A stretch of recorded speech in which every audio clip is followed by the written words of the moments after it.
Good evening guys. Dun sa mga nagre-request sa akin kung paano magluto ng sotanghon. So ngayon guys ay magluluto tayo ng sotanghon. So here are the ingredients.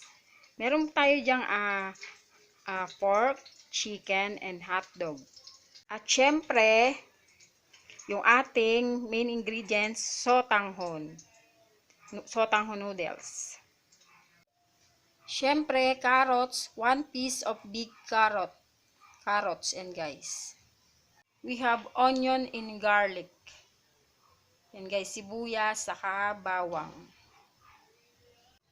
At syempre, meron tayong 3 pieces of chicken cubes, 1 half tablespoon of ground pepper, black pepper, and 1 tablespoon of salt.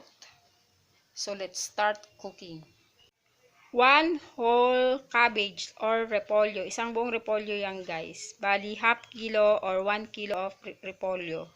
So ayan, mainit na yung ating kaserola. Ang nilagay ko guys na oil is annatto oil.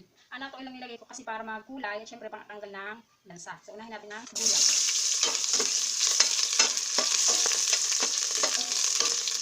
Then add natin yung garlic.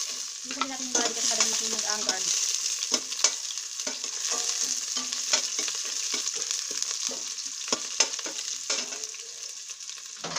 Then, add na natin yung ating pork and chicken.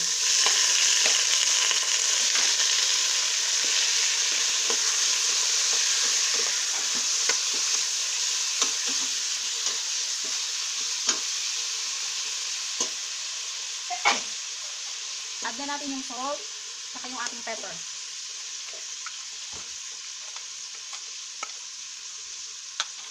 Pasangkutin lang natin siya guys.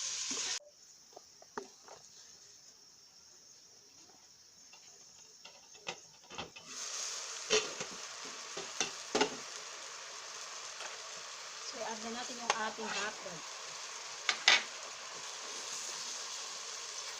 Then, yung ating cubes.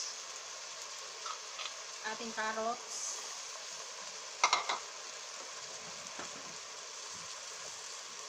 Water.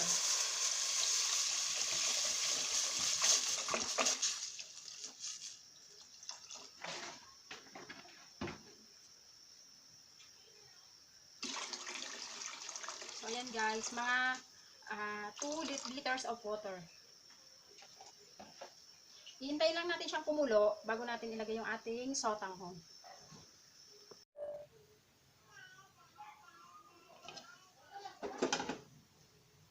So, ayan guys, nakulo na siya. Ilalagay na natin yung sotanghon.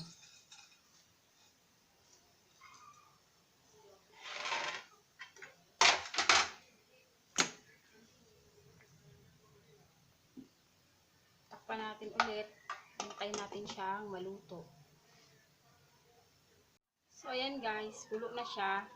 At yung ating noodles, luto na. Lalagyan na natin yung ating repolyo. Ako gusto ko marami talagang gulay guys. Kaya marami yung gulay na ihahalo ko kasi yung mga anak ko mahilig din sa gulay.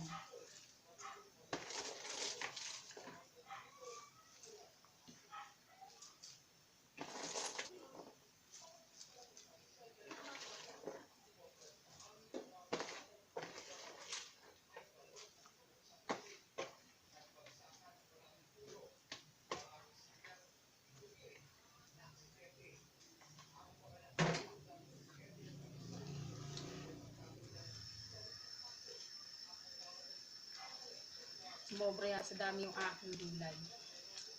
So, ayan guys, hihintayin lang natin siyang kumulo. Then, luto na siya. Okay. So, ayan guys, luto na yung ating sotanghon. Ready to serve na yan guys.